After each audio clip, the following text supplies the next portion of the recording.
Hey there, it's Lisa Danforth from Remote Working from Home, coming to you today with Kathleen Burns Kingsbury, KBK, Kathy, all of that. She's just phenomenal.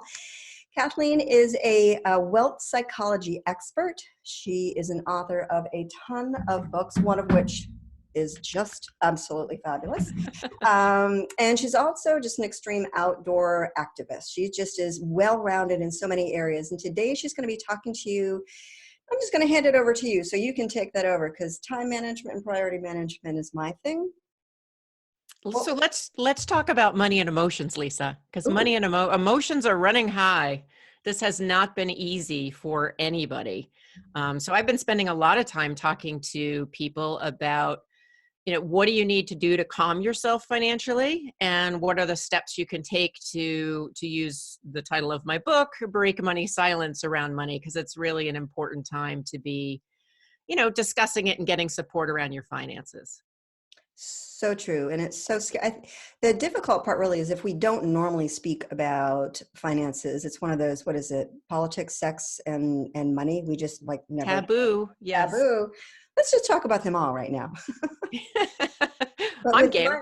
With money, if people haven't been talking or that they just don't want to talk about it because they don't even want to look at it, how would you suggest that they get started in this conversation, connecting to their feelings and really moving forward in a grounded way? Sure.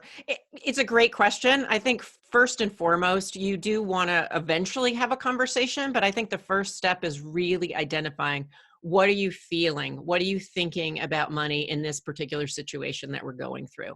And remember, there are no right or wrong feelings. There are just the feelings that you have. That can be the hardest part, not to judge it. So for some people, they may be anxious, fearful, scared. And for others, they may be angry, upset. And then you also mentioned that person who kind of puts their head in the sand and kind of looks the other way. And all of those are just a reaction to stress and to being in a situation with all this uncertainty. And so I think the first step is to just, what am I feeling? And how do I express that and label it for myself? So I tend to be a writer, so I tend to journal to get it out. You know me, so you also know I'm highly verbal, so I talk about it. But other people might want to do art around it, maybe just meditate on it. I mean, there's no right way to do that, but I think it's important to understand initially what are our feelings. And then the next piece is, how are we going to express those feelings around finance? Because our knee-jerk reactions aren't always the healthiest. So when I'm scared, I immediately think, how can I sell the extra shoes in my closet? Like, how do I make, I should have picked one up, but they're way down here. I have a bunch of shoes that I decided when this hit that I was going to sell for $20 a pop. Man, I wish you were a size 7. I know, we're so not the same size, but at the same time, let's think about that. Let's take a step back. I have a successful company. I make a decent living and I feel very fortunate. Selling 5 pairs of shoes for $20 a pop is not going to really make or break me getting through this financial situation. So the reason I shared that is my knee-jerk reaction is to go right into scarcity and be like, how do I start selling things? Now that comes from my money history. So think about, what is your knee-jerk reaction? You have a certain feeling. You're going to react to it, and don't necessarily react. It may be a good idea to be selling my shoes at some point in time. But what I did and what I encourage other people to do is go, okay, how can I proactively respond to this emotion, this fear of not making any money? As a keynote speaker, getting 6 engagements canceled in 2 months is a little upsetting to the revenue stream. Absolutely. So, for me and for other people it'll be different. I thought, well, let me put this into helping and being a service to others. So you were nice enough to offer this opportunity. I'm also doing some things that are going to be offering some free resources as well. And so really thinking about, how can I use that feeling to understand myself, but then also to move forward in a way that's going to be healthy. And the hard part, and the part that I just want to reiterate, don't judge yourself on your initial reactions. You're just a human being who's going through a tough time. So good. And I think we can judge ourselves, and not only judge ourselves, but judge others, because we're coming from a negative and very sensitive space. So I agree with you. Just recognizing when that judgment is coming in, I think will allow us to sort of I like to say, peel back the veil of judgment and really look at what's going on with compassionate curiosity. So that is perfect. That's a great term, compassionate curiosity. I love that. Thank you. Yeah, and it's so true. Like it says exactly what it is, and we Mm-hmm. have to look. We cannot fix what's going on in front of us with the same lens through which we've created it, right?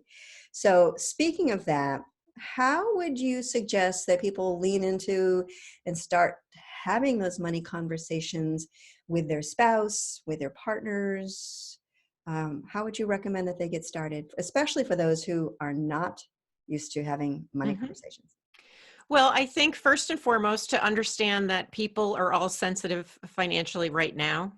Um, and so you want to start that conversation in a very kind, caring way, not in the way in which I think sometimes when we're stressed out about money, we're like, well, you did this and you do, no pointing, no blaming. But start by using the feelings that you identified. So in the first step, I said, identify your feelings. So use them and go, I've been feeling really anxious lately. And my knee-jerk reaction is to freak out and start selling things out of my closet to make up for the difference. And I realize that's not very rational. I'm wondering how you're experiencing, what's happening financially to us or in this situation. So what you've done is you've offered them a little bit of your vulnerability. So it's not, and you're not blaming them, and you're opening up the dialogue. Now, some people may go down and let you know, they go down that trail and say, oh, I'm feeling however they're feeling, and the dialogue is started. For other people, they're going to be like, well, I haven't really thought anything about money, or I don't want to talk about it.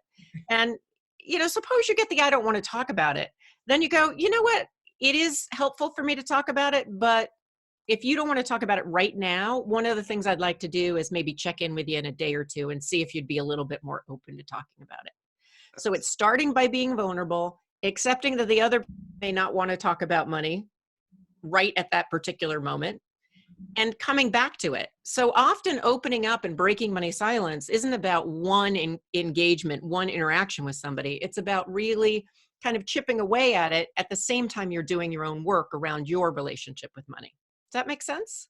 I think it makes total sense. And I love the way that you just phrased that. It's really about inviting someone in if they're not ready, stepping back and creating the space for them to step forward. So it's Right. more of a movement forward rather than a push. And no one wants to be pushed, especially when we're stressed and sitting in this difficult time. So I think you phrased it absolutely, for me, it was absolutely perfect because it describes it.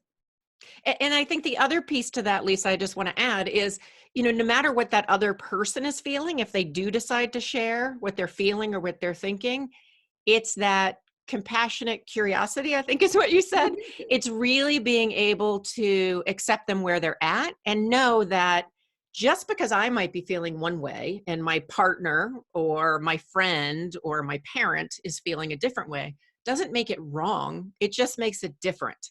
And so I think sometimes we do get into money conversations when we feel like the goal is to win the person over. Like, you should feel like me. You should start selling your shoes too, Lisa.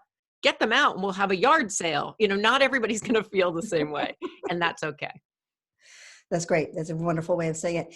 I am a huge believer, and I just lost my train of thought. Look at That's that. okay. I just itched my face and I felt like, oh, I've set a bad No, example for don't touch, everybody. don't touch, don't touch. Can you talk a little bit more about your free resources that you mentioned? Because I'm sure people will be interested in where else can they just find some more information about how to start to get comfortable in leaning into this and getting in touch with their feelings and having conversations. Sure. There's a couple of different things that I'm doing. Some are similar to you, and some I've been doing all along that I'll just let people know about. One of the things I'm doing on April 1st, it's hot off the press, April 1st at 4 p.m., is I am having a free webinar, which is really primarily for financial advisors, but I do think other folks might benefit as to really talk about how you can work with your clients and foster trust at times of uncertainty. And so anybody who's an entrepreneur, certainly people in the financial services industry, can find that really useful. If that doesn't fit you, I write a blog every week, and I've been, since this hit, I've been writing blogs about managing feelings and the money and emotion connection, coping strategies, and I'll continue to do that. That blog is at KBK wealthconnection.com. And then I also, which you've been a guest on this, have a podcast. I am continuing my podcasting. And so if you want a distraction, so we're not going to talk about the virus. We're not going to talk about the global economy. We're going to talk about money psychology and how to bust through money myths. On my podcast, you can go to breakingmoneysilence.com.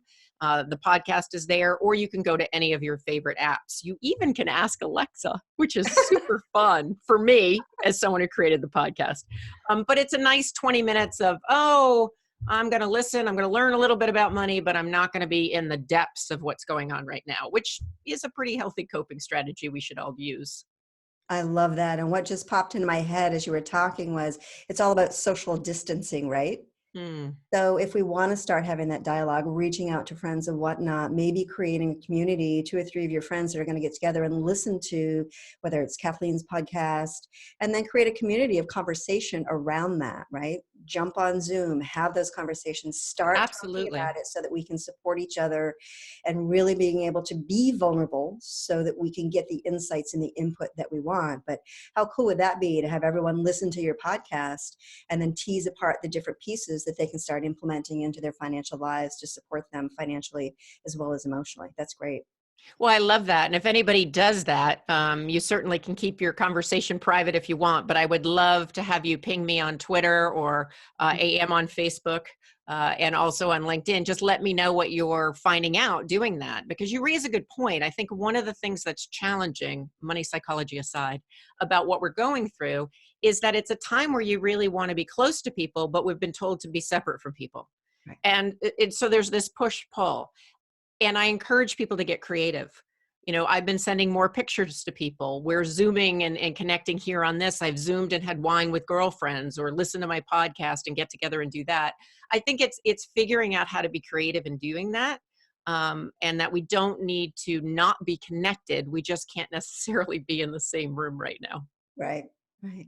Well, thank you so much for sharing your expertise. And I just want to say that Kathleen, KBK, Kathy, all of those, right, is a wealth psychology expert. She speaks internationally on very large stages. She has multiple books on her bookshelf that she has written that is out there in the world.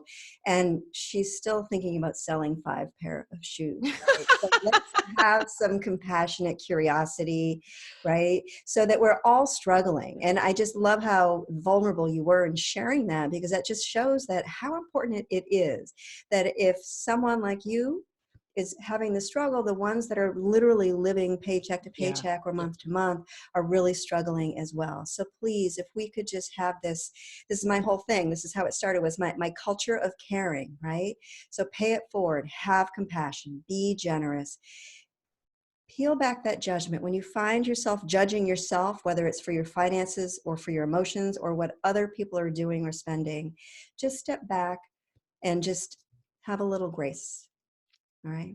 So Kathleen, I know you just mentioned where everyone can find you, but just to sum up, could you just share your favorite 1 or 2 places, whether it's Twitter or your website or LinkedIn or something? You know what? The easiest thing for people to do is go to my website, breakingmoneysilence.com. And if you are on Twitter, I'm at KBK Speaks. Really good stuff on Twitter as well. So, all right. Thank you, Kathleen. I really appreciate it. Thank you, everyone, for stopping by, watching. Please post a comment if you like it. Please share if you like it. And definitely check out Kathleen's podcast. You'll love it. All right. Thank you, Lisa. Bye.